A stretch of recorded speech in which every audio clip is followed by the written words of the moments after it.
자, 이번에는 이제 국토계획법과 관련된 용어에 대한 설명을 드리겠습니다. 먼저 국토계획법을 보기 전에요. 각종 용어입니다. 용어를 보시기 전에 국토계획법이 전체 어떻게 또 구성되어 있는지, 좀 전에 이제 부동산 공법이 뭔지에 대한 설명을 드렸죠. 그죠? 이번에 이제 국토계획법 전체 흐름 속에서 각종 용어들이 이제 어떻게 나오는지를 가지고 한번 설명을 드려보는 시간을 가져가겠습니다. 우리가 이제 가장 중요한 법이, 좀 전에 제가 무슨 법이라고 말씀을 드렸냐면, 우리가 제일 먼저 배워야 될 법이 국토를 어떻게 한다고 했나요? 계획을 세운다고 했죠. 근데 계획만 세워서는 돼요, 안 돼요? 안 되고, 그 계획대로 뭐 한다? 이용을 하는 것에 관해서 다루고 있는 법률을 배울 거고, 여기서 시험 문제가 12문항이 나오고 가장 중요한 내용이죠. 개발법과 정비법에도 영향을 미친다고 했죠. 국토에 대한 뭡니까? 계획이죠, 계획. 선계획입니다. 그래서 뭐 관련 내용이 나와줘야 되냐면 계획 관련 내용이 나와 줘야 되잖아요. 그죠? 그래서 여러분들이 제일 먼저 배우게 될 계획이 무슨 계획을 배울 거냐면 광역도시계획이라는 걸 배울 겁니다. 광역도시계획.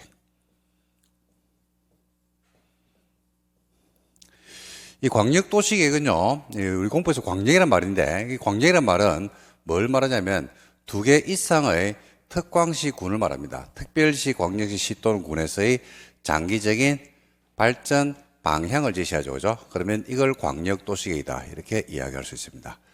서울과 안양의 장기 발전 방향을 제시하죠. 그러면 서울과 안양의 광역도시가 되고, 안양과 과천의 장기 발전 방향을 모색하죠. 그죠? 그러면 안양과 과천의 광역도시계획이 되는 겁니다. 광역도시계획은 한 개가 아닙니다. 한 개가 아니라 두 개 이상의 특광시군이 공통분모로 가지고 앞으로 나아가야 될 방향을 설정했잖아요. 그죠? 그러면 그걸 광역도시계획이다, 이렇게 우리가 부를 수 있습니다. 반면에 관할지역 안에서의 발전 방향을 제시하는 계획인데, 그걸 도시군 계획이라고 부르고, 도시군 계획은 어디에서 발전 방향이냐면 관할지역 안에서의 발전 방향입니다. 관할 특별시, 광역시, 특별자치시도 또는 시군에서의 발전 방향이죠. 그죠? 자, 근데 이 도시군 계획은 다시 두 개로 나눠져요. 하나가 도시군 기본계획이라고 했습니다. 기본계획. 글자에서도 보시면 기본계획이라고 되어 있죠. 그죠? 그래서 도시군 기본계획은 어디에서 이러니까 관할지역 안에서의 장기적인 발전 추세, 발전 방향을 제시하면, 그죠? 이걸 도시군 기본계획이다, 이렇게 부르고 있습니다. 즉, 서울의 장기 발전 방향을 제시하죠. 그러면 이게 서울시 기본계획이 됩니다. 부산의 장기 발전 방향을 제시하잖아요. 그죠? 그러면 부산시 기본계획. 과천의 장기 발전 방향을 제시하죠. 그러면 과천시 기본계획입니다. 강원도 평창군의 장기 발전 방향을 제시하면 평창군 기본계획입니다. 강원도 정선군의 장기 발전 방향을 제시하죠. 그러면 정선군 기본계획, 이런 식으로 갖다 붙이면 됩니다. 그래서 도시군 기본계획은 해당 관할지역 안에서 그 관할의 장기적인 발전 추세, 방향을 우리가 모색하면 그게 도시군 기본계획이다, 이렇게 부르죠. 근데 방향만 가지고 실질적인 발전을 이룰 수는 없는 경우들이 있겠죠. 그죠? 그래서 방향이 뭐를 만들어주냐면 방향을 잡아서 지침을 내려줘요. 그러면 지침을 받아서 추상화되어 있는 내용을 구체화시켜주는 계획들이 필요합니까? 안 필요합니까? 필요하겠죠. 그죠? 그래서 이 구체화시켜주는 계획을 우리가 무슨 계획이라고 부르냐면 관할지역 안에서의 구체화되는 계획을 도시군 관리계획이다, 이래 부릅니다. 도시군 관리계획. 글자를 한번 봐봐요. 기본계획 이러니까, 기본계획 이러니까 뭐가 된다? 기본이 되는 계획이니까 그냥 기본이 되는 방향만 잡은 거고요. 그 다음에 관리계획이죠. 뭘 관리한대요. 관리하려고 그러면 어떤 구체적 대상이 있어야 돼요, 없어야 돼요?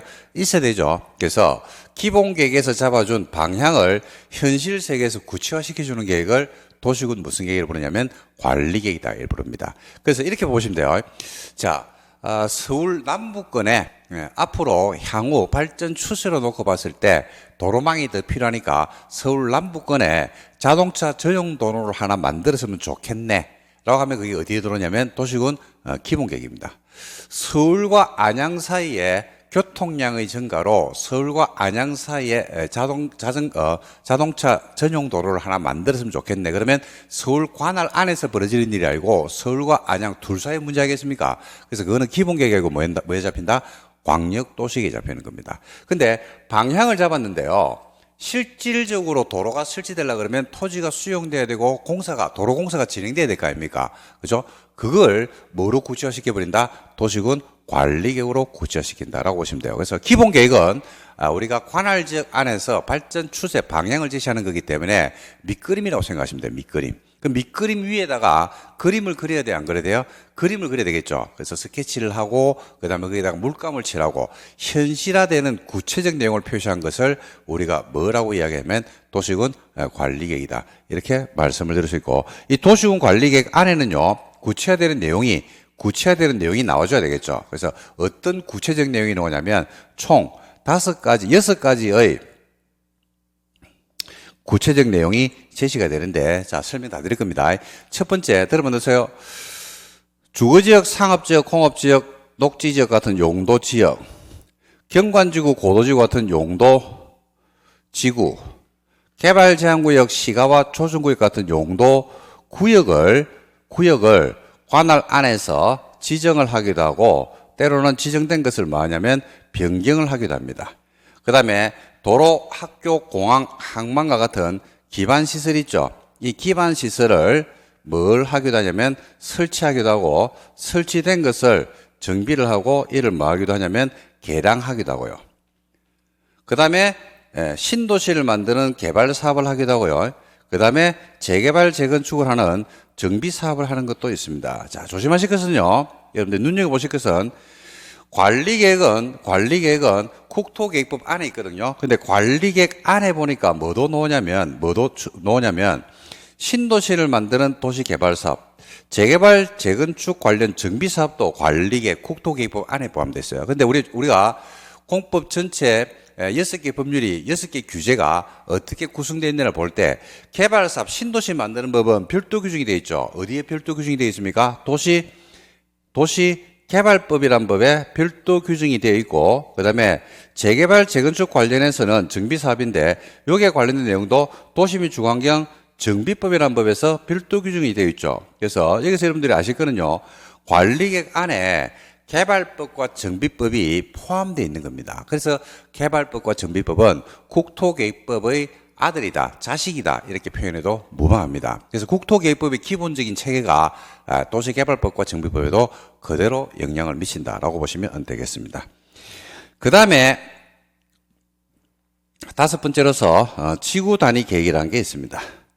지구 단위 계획 구역을 지정하고 지구 단위 계획을 수립하고, 그 다음에 입지 규제 최소 구역이라는 거 있습니다. 입지 규제 최소 구역이라고 있거든요. 구도심가를 개발하는 겁니다. 그래서 이런 6가지 내용이 관리계획으로 구체화된다라고 보시면 되겠습니다. 자, 이렇게 하면요, 여기서 공통적으로 쓰이는 표현들이 있죠. 그 공통적으로 쓰이는 표현 중에서 여러분들 보시면 어떤 내용이 공통적으로 쓰이고 있냐면 계획이란 말들이 공통적으로 쓰이고 있죠. 그래서 이걸 묶어서 무슨 규제라고 우리가 이야기할 수 있냐면 계획으로서 뭐 하고 있다? 규제를 하고 있다라고 보시면 되겠습니다. 뭐에 대해서? 국토를, 그죠? 계획으로서 규제하고 있죠. 국토 공간을 계획으로 규제하고 있죠. 근데 계획으로만 규제하면 돼요? 안 돼요? 안 되죠. 무슨 규제도 필요합니까? 이용 규제도 필요하다는 이야기죠. 그래서 이용 규제로서 뭐에 대한 이용을 규제하는 겁니까? 역시 똑같죠. 국토 공간에 대한 이용 행위에 대한 규제가 하나가 있고, 그 이용 규제로서 들어와 있는 제도가 어떤 제도가 있냐면 개발 행위 허가라는 제도가 여기에 존재를 한다라고 보시면 되겠습니다. 개발 행위 허가. 그래서 국토계획 및 유연한 법률은요, 크게 2개의 테마로 구성되어 있어요. 계획 규제 1개, 그 다음에 무슨 규제? 이용 규제 1개. 그래서 계획 규제로서 광역도시계획 2개 이상의 시군이죠. 도시군계획 1개죠. 근데 도시군계획은 추상적인 무슨 계획이 있고 기본계획이 있고, 그 기본계획으로부터 지침을 받아서 구체화된 내용 6개를 만들어주는 무슨 계획이다? 관리계획이 있더라. 그 다음에 이제 이용 규제로서 개발 행위 허가라는 제도가 있다. 이렇게 보시면 됩니다. 그래서 이게 여러분들 공부하게 될 가장 공부에서 가장 중요하고 가장 시험에서 많이 출제가 되고 그다음에 도시개발법과 정비법에도 영향을 미치는 국토계획법의 전체 목차 흐름이다라고 보시면 되겠습니다. 자, 한번 기초 용어를 여러분들하고 한번 정리를 해볼게요. 자, 먼저 광역도시계획이 나왔습니다. 광역도시계획에서 여러분 광역이란 말은요, 공법에서 광역이란 말은 뭘 말한다고요? 두 개 이상의 뭘 말한다? 특, 광, 시, 군을 말합니다. 그래서 광역도시계획은요, 부산광역시 도시계획을 말하는 게 아닙니다. 부산광역시가 아니고, 그죠? 상호 인접한 두 개 이상의 특광시군이 어떤 공통분모를 가지고 앞으로 발전할 것인가에 대해서 발전 방향을 제시하는 계획을 우리가 광역도시계획이다. 이렇게 보시면 되죠. 그래서 지정된 광역계획권인 상호 인접한 두 개 이상의 특광시군의 전부 일부에 대해서 뭐를 제시한다? 발전 방향을 제시하는 행정계획을 광역도시계획이다. 이렇게 부르고 있습니다. 그 다음에 도시군계획이 있었죠. 그죠? 도시군계획. 도시군계획은 어디에서 발전 방향입니까? 두 개가 아니죠. 몇 개요? 한 개입니다. 한 개. 관할이죠. 관할 특광시군이죠. 그래서 도시군계획은 특별시나 광역시, 특별자치시도 또는 시군 어디에서 관할 몇 개? 한 개죠.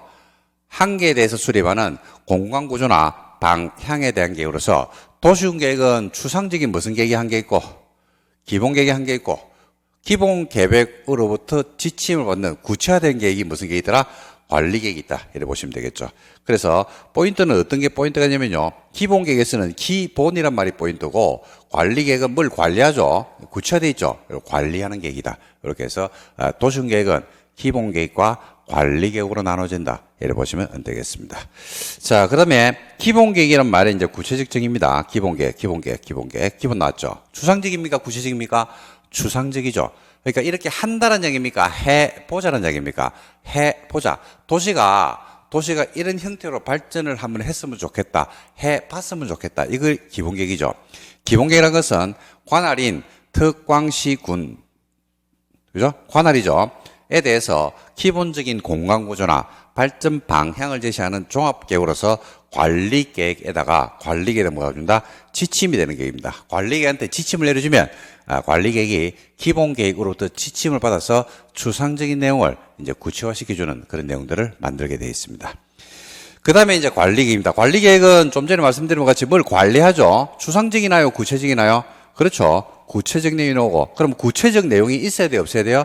있어야 되죠. 그래서 구체적, 요 6가지가 관리 계획으로서 만들어지는 겁니다. 그래서 관리계획이란 것은 특별시, 광역시, 특별자치시도 또는 시군, 관할이죠. 관할 지역 안에서 이걸 다른 말로 하면 관할이래 부릅니다. 개발, 정비, 보호를 수립하는 토지 이용이나 교통, 환경, 경관, 안전, 산업, 정보통신 등등에 대한 무슨 계획이더라? 구체화되어 있는 계획을 우리가 도시군 무슨 계획을 부른다? 관리계획을 부르고 그 관리계획에서 구체화된 내용은 몇 가지가 나옵니까? 6가지, 6개의 구체적 내용이 나옵니다. 첫 번째, 용도 지역이나 용도 지구를 지정 빙의합니다. 용도 지역이란 말은요, 끝이 무슨 지역으로 끝나는 걸 통칭해서 용도 지역이라고 불러요. 여러분들이 알고 있는 것 중에서 주거지역, 상업지역, 공업지역, 녹지지역 들어보셨죠? 그런 게 용도지역입니다. 그다음 뭐도 있나요? 용도지구죠. 우리가 공법상의 각종 규제에서 무슨 지구 이렇게 끝나는 게 용도지구입니다. 그죠? 해볼게요. 경관지구, 고도지구, 방화지구, 방제지구. 끝이 전부 다 뭐로 끝납니까? 무슨 지구로 끝나죠. 이걸 통칭해서 뭐라고 부르냐면 용도지구로 불러요. 그 다음에 용도구역이라고 있습니다. 구역. 끝이 뭐로 끝나냐면 구역이란 말로 끝나요. 개발 제한구역. 그죠? 그린벨트죠. 시가와 초중구역, 도시 자연공원구역, 수산자원 보호구역, 그죠? 이런 것들을 지정 빙의하는 겁니다. 끝이 이제 구역이란 말로 끝나고, 여러분들이 여기 용도구역 중에서 개발 제한구역, 흔히 그린벨트라고 부르는 것은 처음 듣는 게 아니고 많이 들어봤을 겁니다. 그 다음에 기반시설이 있습니다. 기반시설은 도로, 학교, 공항, 항만, 이런 것들을 설치하거나 정비하거나 개량하죠. 그 다음에 네 번째가 도시개발 사업이 있습니다. 근데 이 개발 사업은 어디에 별도 규정을 한다고 했습니까? 도시개발법에 별도 규정이 되어 있죠. 그죠? 그 다음에 정비사업은 또 역시 어디에 규정이 되어 있어요? 도시개발법에 및 주거 환경 정비법에 되어 있죠. 이게 그러니까 지금 우리 시험 범위에 들어와 있는 도시개발법이나 그다음에 정비법도 어디에 포함되어 있다? 어디에 포함되어 있다? 그죠? 여기 국토계획법에 있는 관리계획 내용에 포함된 내용이다라고 보시면 됩니다. 그래서 여기에 있는 12문제가 요 관리계획 4번에 포함되어 있다 이렇게 보시면 되겠습니다.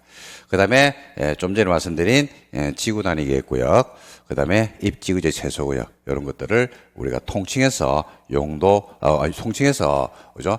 관리계획의 내용이다 이렇게 봅니다. 그래서 관리계획의 내용도 시험에서 잘 냅니다. 다음 중 관리계획의 내용이 아닌 것은 이렇게 내는데 뭐 출제했다 그러면 여러분들이 지금은 생소하실 수 있는데요. 조금만 지나면 요거는 누구든지 암기가 되는 영역이기 때문에 자꾸 듣다 보면 외워지는 영역이기 때문에 당연히 아시는 내용입니다. 그래서 관리계획은 구체화되어 있는 계획을 관리계획이다 이렇게 이제 부른다고 말씀을 드릴 수 있습니다. 보시면요, 광역도시계획 나왔죠. 둘 이상의 특광시군에서의 장기 발전 방향. 그다음 도시군 계획이 나왔죠.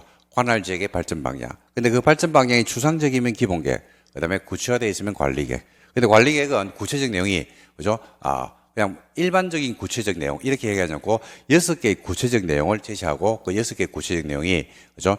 용도지역, 용도지구, 용도구역을 지정하기도 하고 기반시설을 설치하기도 하고 신도시를 만드는 개발사업이나 정비사업을 하기도 하고 지구단위 계획구역을 지정하고 입지구제 최소구역으로 지정이 되기도 하는 것을 관리계획을 한다 이렇게 보시면 되겠습니다. 자, 그 다음에 요 중에서 용도지역이 이제 뭔지, 자, 관리계획의 여러분 1번 타자가 뭐예요? 용도지역이죠. 그래서 용도지역이 어떻게 구성되어 있는지 이거 가지고 설명을 드리겠습니다. 먼저 용도지역이라는 것은요, 어떤 지역을 용도대로 만다. 용도란 말이 뭐 한다는 겁니까? 쓰임새를 말하죠. 쓰임새. 그죠? 그래서 어떤 지역을 쓴다는 이야기입니다. 쓴다. 그래서 어떤 용도로 쓰느냐인데, 용도지라는 것은 토지 이용이나 건물의 용도 또는 건폐율, 용적률, 높이를 제한함으로써 토지를 경제적 효율적으로 이용하고 용도대로 공공복리 정진을 도모하기 위해서 중복되지 않게 관리계획의 절차를 거쳐서 지정하는 것을 용도지역이라 부르고, 여러분들이 이제 여기서 용도지역의 종류가 오는데, 용도지역은 어떤 토지를 생활거리입니다. 용도지역에서 쓰임이라는 것은요, 뭐를 중심으로 놓고 분류를 했다라고 보시면, 쓰임은 어떤 쓰임으로 분류를 했냐면 생활권을 중심에 놓고 토지를 각각의 생활권으로 막 위해서 쓰기 위해서, 그 용도대로 쓴다는 것은요, 생활권으로 쓰기 위해서 우리가 분류해놨다 이런 겁니다. 그래서 용도대로 나눠서 쓰는 거예요. 예를 들면 여러분들이 거주하는 곳이 어떤 용도지역입니까? 주거지역이죠. 주거지역에 여러분들 숙박시설 지을 수 있나요? 안 되잖아요. 그죠? 주거지역에 공장 지을 수 있나요? 안 되잖아요. 왜? 주거지역은 주거지역 용도대로 쓰라고 돼 있기 때문에. 농림지역에 여러분, 농림지역에 공장 지을 수 있나요? 안 되잖아요. 왜? 농림지역은 농림지역의 용도대로 쓰라고 토지 용도로 갖다 딱 정해놨다니까요. 각각에 맞는 용도로 뭐 해라? 쓰라 이겁니다. 그래서 이미 선제적으로 우리가 국토 공간을 나누고 그 용도대로 토지를 쓰기 위해서 분류를 한 것입니다. 분류했는데 그게 지금 어떻게 되어 있냐면요. 크게 여기 지금 도시지역이 있고 그 다음에 관리지역이 있고 농림지역이 있고 자연환경 본지역이 있고 그 다음에 도시 안에서 보면요. 주거지역, 상업지역, 공업지역, 녹지지역이 있습니다. 그래서 공법 공부하실 때 가장 기본이 되는 내용이 21개, 용도지역이 21개가 있는데 그 21개 용도지역입니다. 그래서 여러분들이 이거는 꼭 좀 시간 되실 때 꼭 좀 외워서 용도지역이 21개로 분류가 되고 있는 게 각각의 생활권이 어떻게 형성되는지를 갖다 나누고 있는지를 보는 건데 이걸 암기를 해두시면 여러분들이 기본서 수업 들어가기 전에 굉장히 효율적으로 공부를 할 수 있습니다. 이게 수학으로 치면요 그냥 구구단이다. 구구단이 2단이다. 이렇게 생각하시면 될 겁니다. 구구단이 2단. 가장 기본이 되는 거고 누구든지 이걸 먼저 암기를 해야지 그 다음 수업을 원만하게 들을 수 있지 않을까. 이렇게 생각합니다. 자, 요 파트는 제가 먼저 판사하면서 각각의 용도지역이 가지고 있는 특징을 먼저 설명을 드리고 그 다음에 교재를 한번 보는 시간을 가져보도록 하겠습니다. 자, 여러분들하고 용도지역에 대한 설명을 한번 해보도록 할게요. 자, 용도지역은 용도대로 지역, 어떤 토지를 토지를 용도대로, 용도란 말이 뭐 한다는 말이에요? 쓰임새라고 했죠. 쓰임새로 지역을 나눈 거예요. 나눈 거. 어떻게 나누냐면요. 먼저 법에서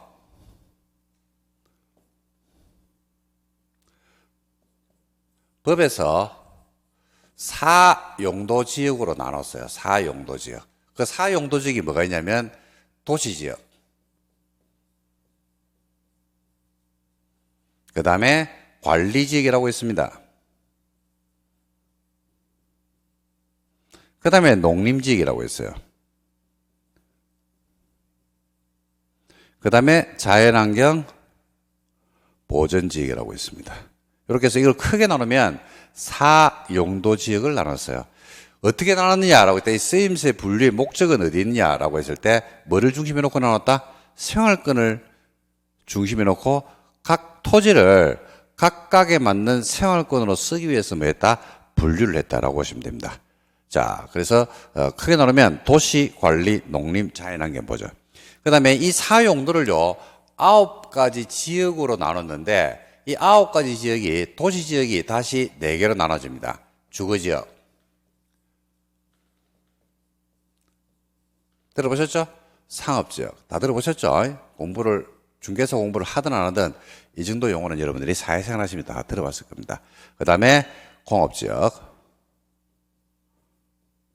그 다음에 녹지지역이 있습니다. 주상공록이라고 불러요. 주거지역, 상업지역, 공업지역, 녹지지역.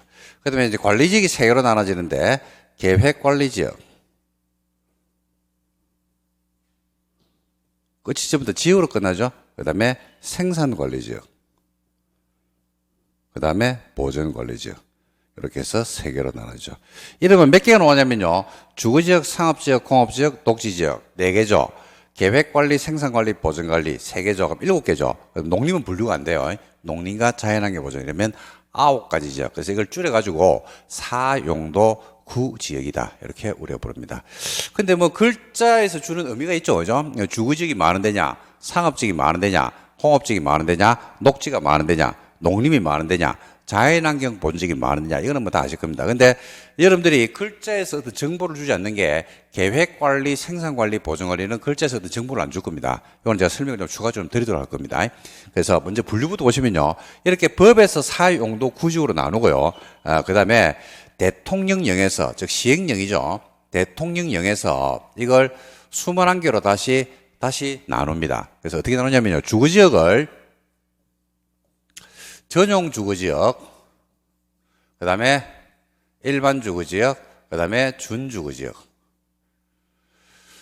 근데 전용 주거지역은요, 1종과 2종이 있습니다. 일반은 1, 2, 3종이 있습니다. 그럼 주거지역이 몇 개입니까? 1, 2종 전용 주거지역, 1, 2, 3종 일반 주거지역, 준주거지역 6개요.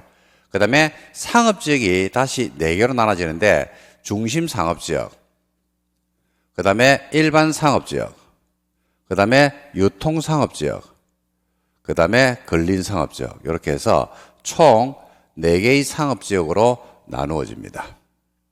그 다음에 공업지역이 다시 3개로 나눠지는데 전용공업지역, 그 다음에 일반 공업지역, 그 다음에 준공업지역 이렇게 해서 3개로 나눠집니다. 녹지가 다시 보전녹지, 생산녹지, 그 다음에 자연녹지 이렇게 하면 몇 개나요? 3개죠. 그러면 주거지역이 6개죠. 상업지역 4개니까 10개죠. 그 다음에 공업지역 3개니까 13개죠. 녹지 3개니까 16개죠. 그 다음에 관리지역 3개니까 19개. 그 다음에 농림 20, 자연환경 보전 21개. 라고 해서 총 몇 개의 용도적으로 나누냐면 최종 분류는 21개의 용도적으로 나눠진다. 그래서 이걸 사용도 구지역을 나누면 21개 용도적으로 나누어진다. 이렇게 말씀을 드릴 수가 있겠습니다. 자, 그러면 이제 각각이 가지고 있는 그러니까 여러분들이 어디에 거주할 거냐면 주거지역에 거주할 건데 여러분들이 거주하는 주거지역이 전용 주거지역인지 일반 주거지역인지 준주거지역인지 여러분들이 어디에 쇼핑을 갔는데 상업지역인데 그게 중심 상업지역인지 아니면 일반 상업지역인지 그죠? 공업지역이 3개잖아요. 그죠? 전용 공업지역, 일반 공업지역, 중공업지역. 그죠? 그러면 우리가 각 공업지역의 특징, 각 주거지역의 특징 이런 것들이 다르겠죠, 그죠? 그래서 어떤 특징들이 있는지를 여러분들하고 정리를 지금부터 하는 시간을 한번 가져보도록 하겠습니다. 그래서 이 21개 용도지역은요, 여러분들 제가 좀 전에 수학에서 구구단에 몇 단이라고 말씀드리냐면 2단입니다. 2단. 그러니까 가장 기본이 되는 내용이기 때문에 이걸 미리 좀 외워두시면 여러분들이 기본서 수업, 기본 강의 들어갔든지 심화 강의 들어갈 때 굉장히 효율적으로 공부할 수 있고, 공부를 여러분들 대충 눈으로 하시는 분들이 있거든요. 이런 분들이 5월달이 돼도 이 용도지역 21개를 암기를 못하는 경우들이 있습니다. 그러면 공부하기가 굉장히 힘들어집니다. 왜냐면 수학 공부하는 학생이 있는데 9단 2단을 갖다가 못 외우고 있더라, 3단을 못 외우고 있더라 라면 수학이 어려우시고요, 당연히 어렵겠죠. 같은 이치라고 보시면 되고, 여러분들이 21개 용도지역은 꼭 좀 정리를 해 두시면 좋겠습니다. 자, 그러면 지금부터 개념으로 들어가 볼게요. 자, 도시지역입니다. 개념. 인구와 산업이 밀집이 되어 있거나 그 밀집이 예상돼서 당해 지역에 대해서 체계적 개발, 관리, 보전이 필요한 데를 도시라 부릅니다. 도시라는 용도지역은요, 여러분들이 알고 있는 우리가 도시 개념과 별반 다르진 않을 겁니다. 자, 도시는 다시 4개로 나눠지죠. 주거지역 1개, 상업지역 2개, 공업지역 3개, 녹지 4개 해서 주상공록 이렇게 부릅니다. 주거지역은 다시 전용 주거지역이 있고 일반 주거지역이 있잖아요, 그죠? 그 다음에 준주거지역. 근데 전용은 1, 2종이 있죠. 1종, 2종. 일반 주거지역은 1, 2, 3종이 있죠. 그 다음에 준주거지역이 이렇습니다. 먼저 전용 주거지역 볼게요.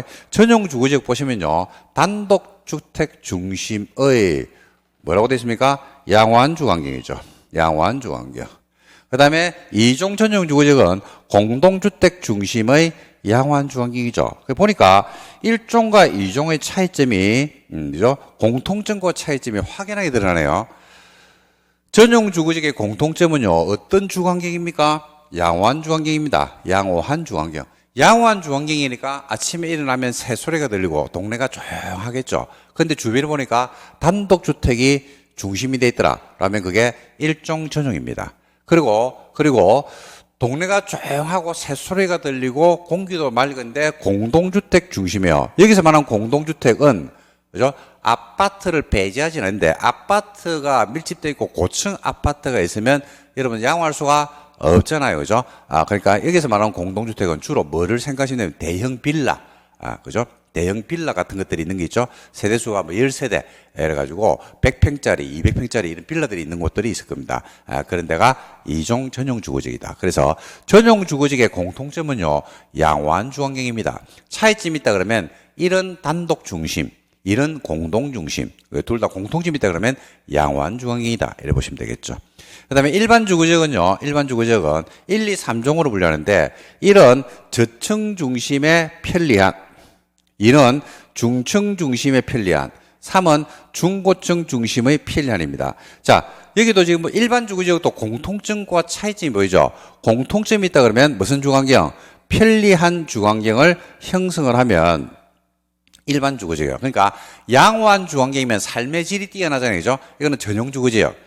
편리한 주환경이니까 삶의 질보다는 편의성을 더 강조한 겁니다. 지하철역이 근처에 있고, 그죠? 그 다음에 집 주변에 근린 생활시설이 밀집되어 있고, 하면 우리가 일반적으로 편하다라고 이야기하잖아요, 그죠? 그러면 거기가 일반 주거지역인데, 일반 주거지역은 1, 2, 3종이 있는데 차이가 있다 그러면 저층, 중층, 중고층, 층수로 구분하네요, 그죠?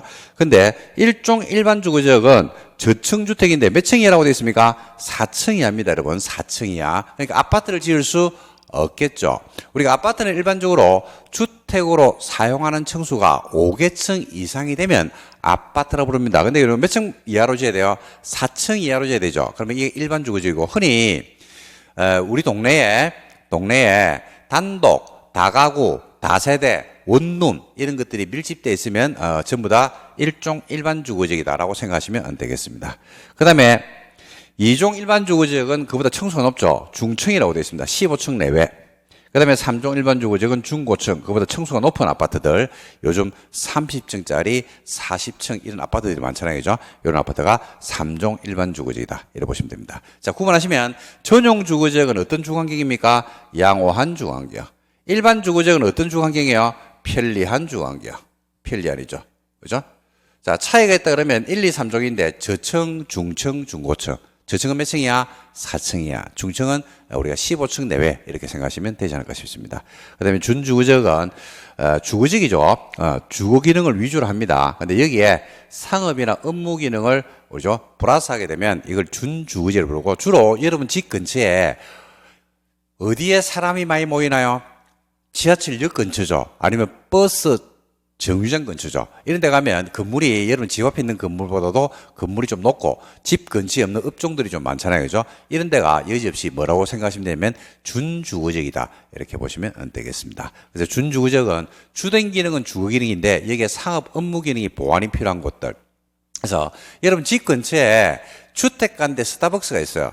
주택가인데 롯데리아나 맥도날드가 있습니다. 그러면 여지없이 거기가 어디라고 생각하시면 되면 준주거지이다 라고 생각하시면 되지 않을까 싶습니다. 자, 그래서 자, 주거지역은 양호한 주거환경을 형성하는 전용 주거지역, 편리한 주거환경을 형성하는 일반 주거지역, 주거 기능에다가 상업 기능이나 업무 기능의 보완이 필요한 준주거지역 이렇게 보시면 되겠습니다.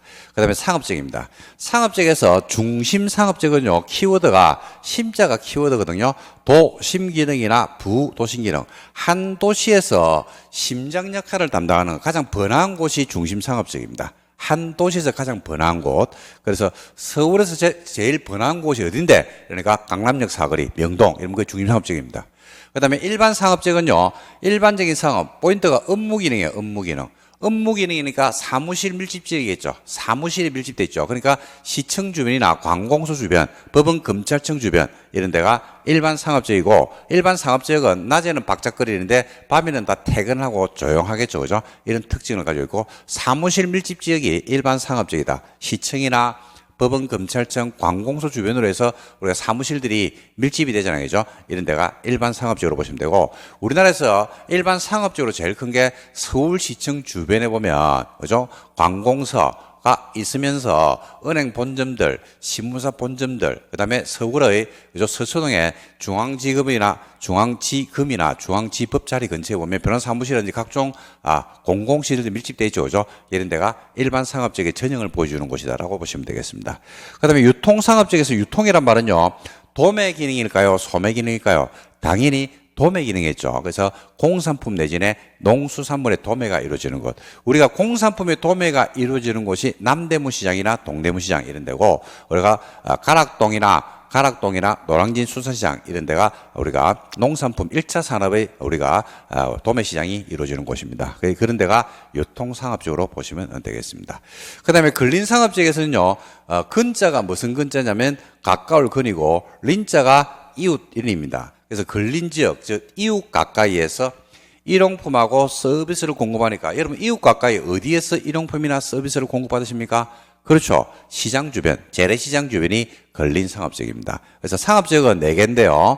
중심은 한 도시의 심장, 일반 상업지역은 업무기능, 유통상업지역은 유통물류기능, 도매시장, 그 다음에 근린상업지역은 우리가 이웃 가까이에서 일용품과 서비스를 공급하는 재래시장 주변이 근린상업지역이다라고 보시면 됩니다. 그 다음에 공업지역의 분류는요, 주거지역 분류하고 똑같죠.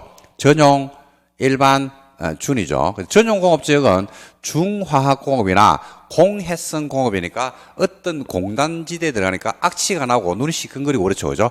그러면 거기가 우리가 공해성 공업이기 때문에 전용공업지역이다라고 보시면 됩니다. 그리고 일반 공업지역은 환경을 저해하지 않는 공업입니다. 환경을 저해하지 않는 공업이니까 주로 기계공업, 식품 뭐 이런 데가 일반 공업지역의 전용을 이루는 것이 아니냐 이렇게 생각합니다.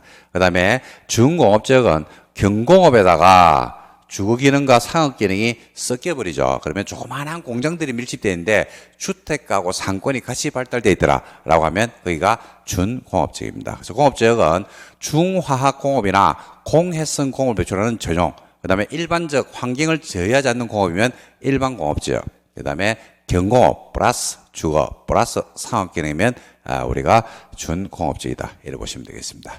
그 다음에 녹지인데요. 녹지는 보존 녹지, 생산 녹지, 자연 녹지인데, 녹지는 분류를 개발 가능성을 가지고 분류한다. 개발 가능성.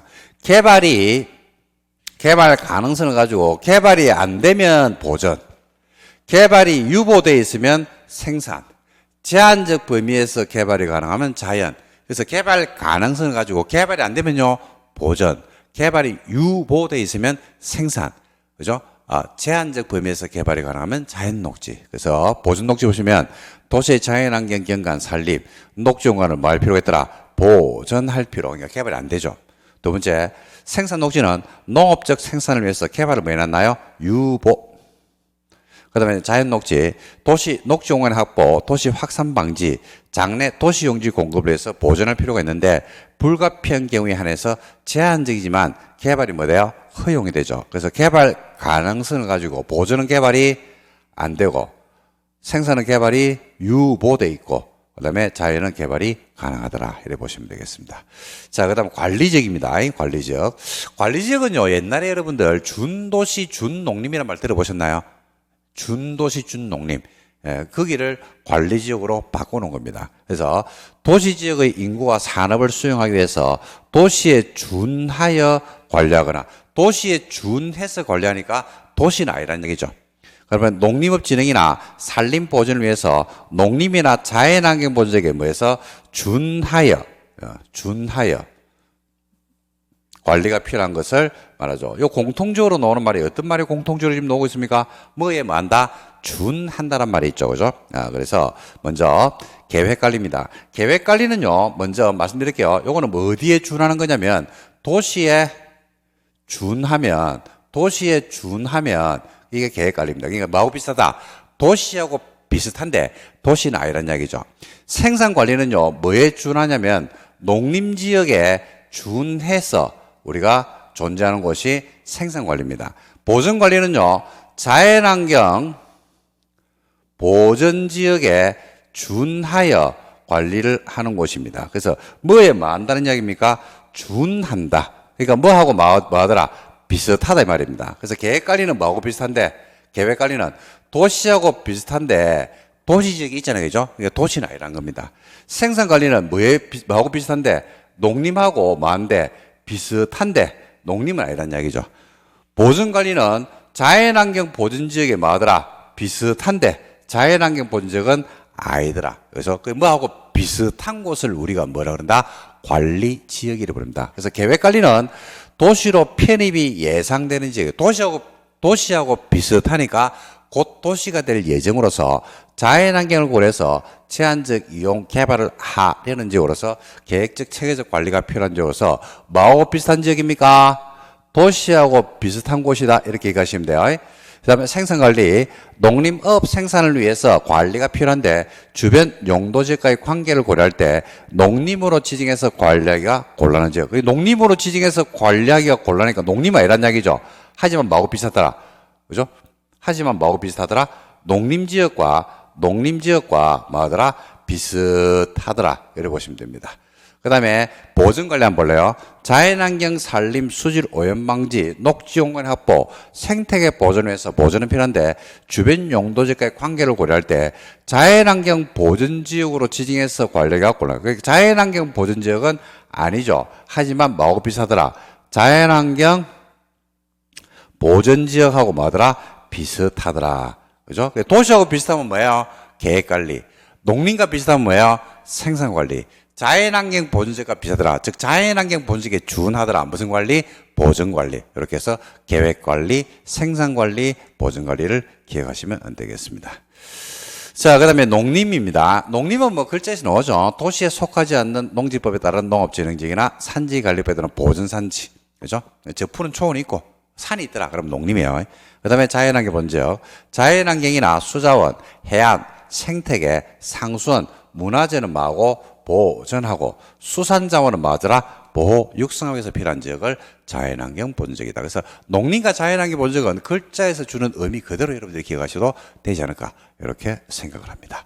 자, 그래서 두 번째 시간은 광역, 기본, 관리계획, 그 다음에 용도지역 까지 해서 정리를 했습니다. 좀 쉬었다가 여러분들에게 건폐율과 용적률이라는 말부터 해서 또 어떤 의미가 있는지 설명을 드리는 시간을 가져보도록 하겠습니다. 좀 쉴게요.